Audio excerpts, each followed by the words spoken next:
Do you want to just give me your name and your age? I'm Jez, and I'm 79. And what area of Sefton do you live in? Bootle, Horrell. I think they call it Horrell. How long have you lived here? Oh God, what, for 50 odd years? Yeah. What do you think has changed most about daily life in your area over the past few years? Past few years? I think it just seems quieter. There's less footfall, less people about after COVID. I don't think it's recovered after COVID in as much as people up and around. There seems to be less people generally around. That's interesting. What do you like about your area? What would you say are the key assets for you? Well, it's nice and green actually. There's a lot of trees around. It's pleasant. Got nice neighbours, and everyone just looks out for one another. So you feel like there's good community spirit around here, and it's a nice environment? Yeah, nice environment. Yeah. Cool.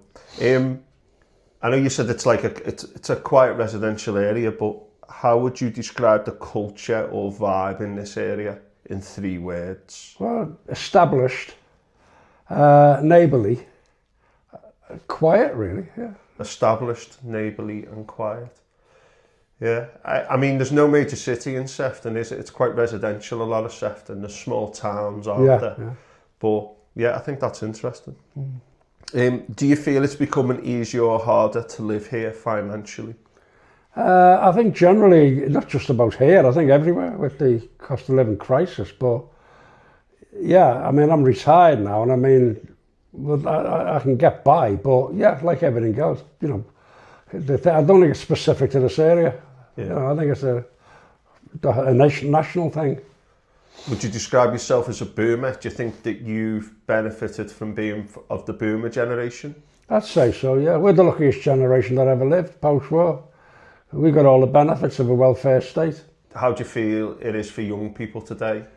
I think it's dire in many ways, just when you look at the employment prospects, the thing of costs for universities and stuff like that. I just think everything is against them, to be honest. I think it's awful, yeah. What do you think of the housing situation? Likewise, again, well, I mean, we can take that back to Mrs. Thatcher, can't we? Selling public houses off, selling the stock off, waiting replaced. Yeah. You know, it's dire, really. Yeah. What's one thing that really improves or harms people's health and well-being around here? Do you think that what do you think is important for people's health in your area? Well, I think the general environment, the greenery, and you know, there are trees, and there's lucky enough where we are here.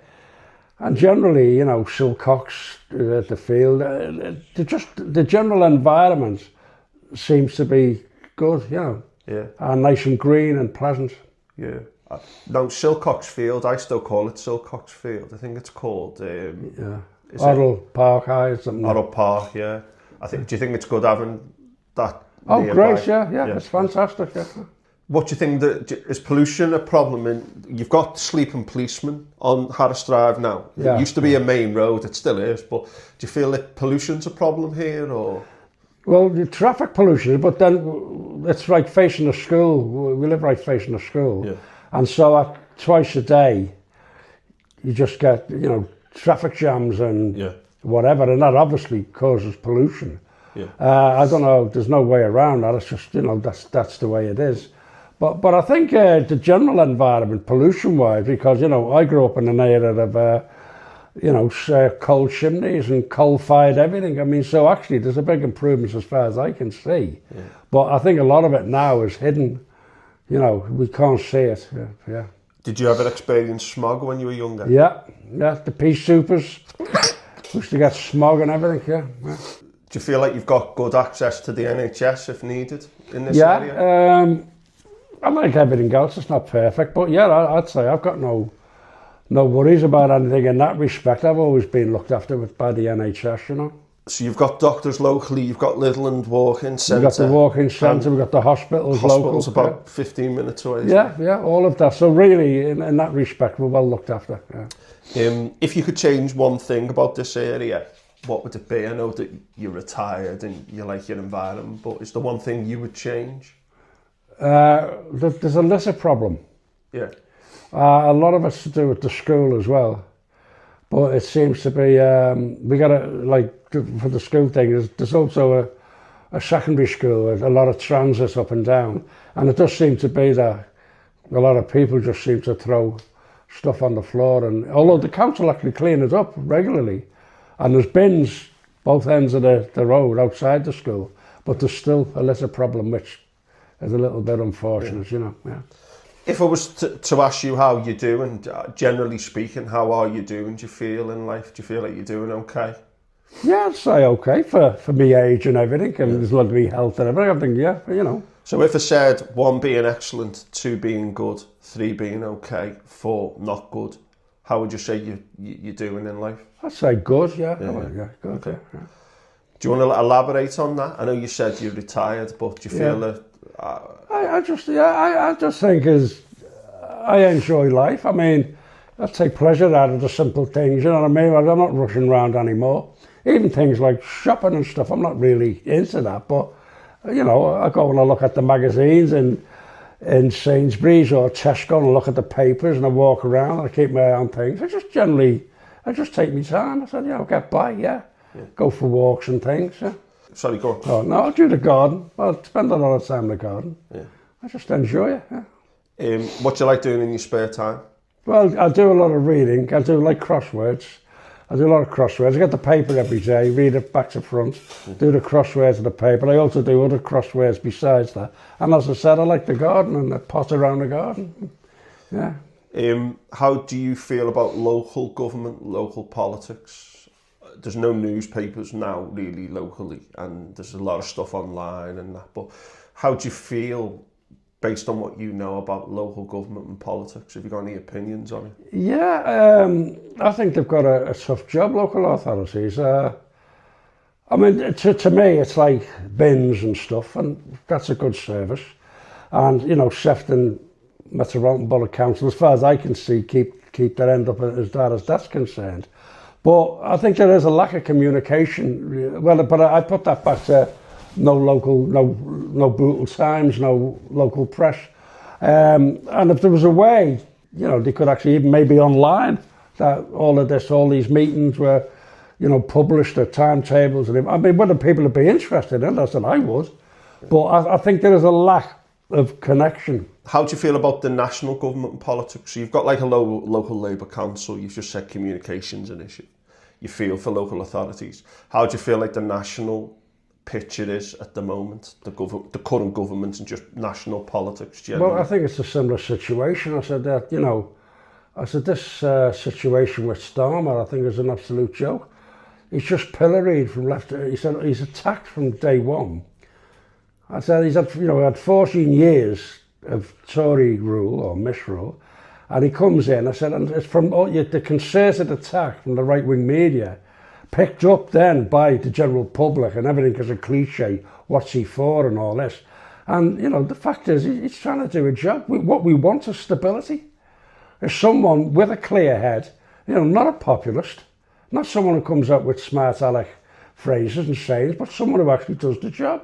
And I think he's solid in that respect. Do you think he could, what do you think he could have done differently? Or I think he, like everything else, he's not perfect.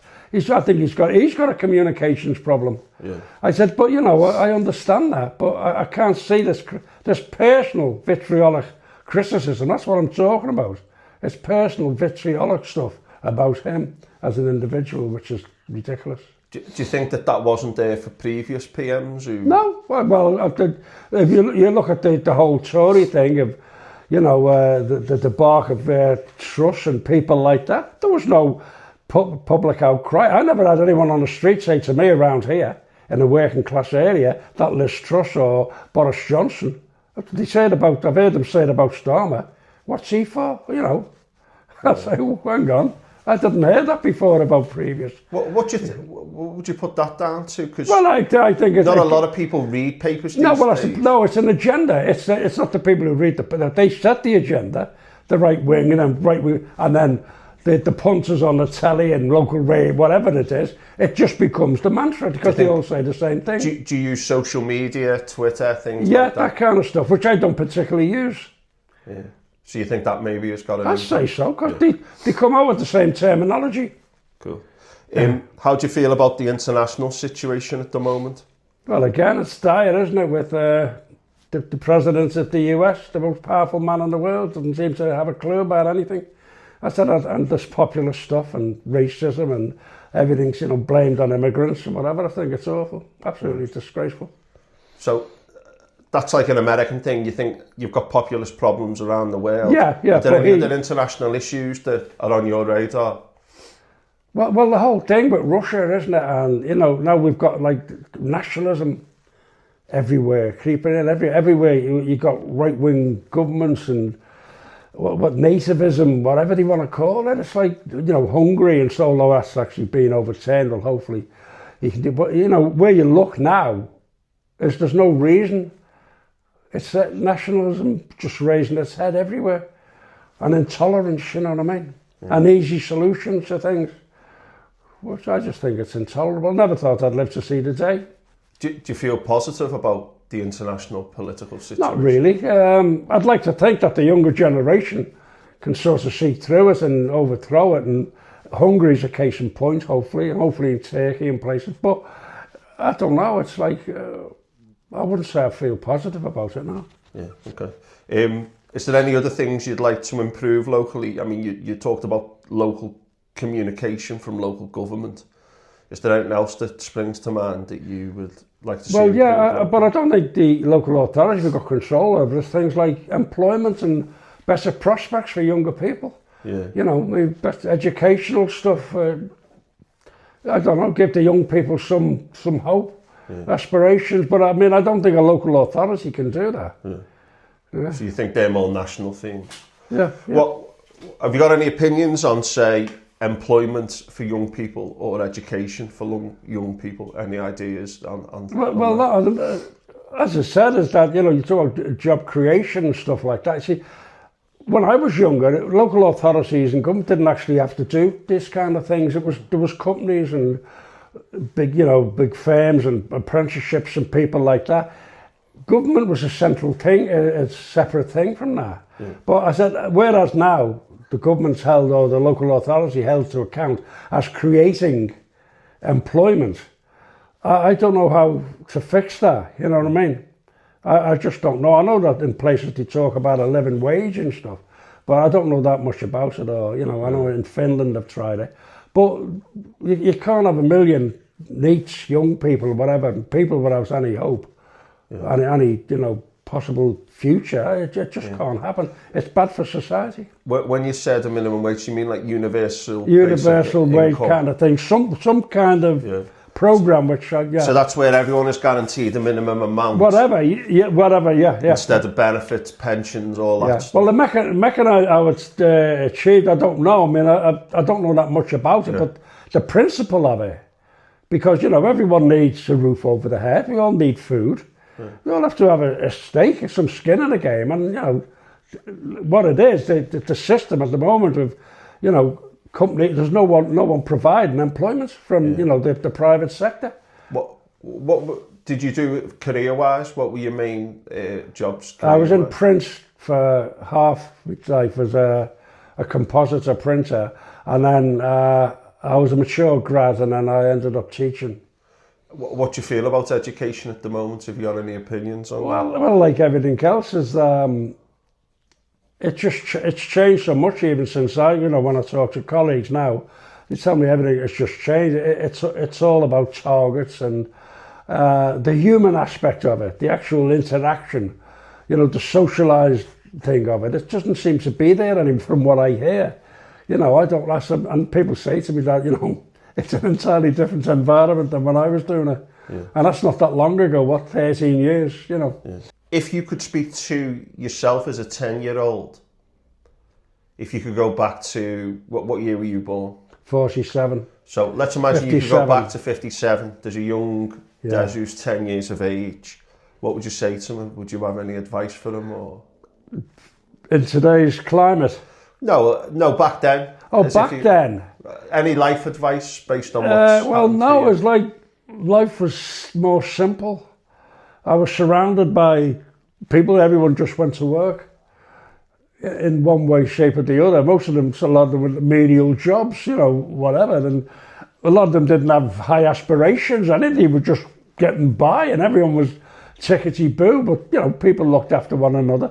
I couldn't actually think, you know, that look ahead. Yeah. I mean, I never thought for one instant that I'd ever go on an airplane or own a car or travel. I actually didn't think that when I was that age, you know what I mean? It wasn't on the radar. So you would say as a boomer, yeah, from 1957 to today, you've seen unbelievable improvements in your life prospects. Yeah. Material improvements and opportunities. Opportunities, yeah. But I don't think that's there today. That's the point. I don't think it's there today. Okay, Des, thanks for your time. Yeah, cheers, okay.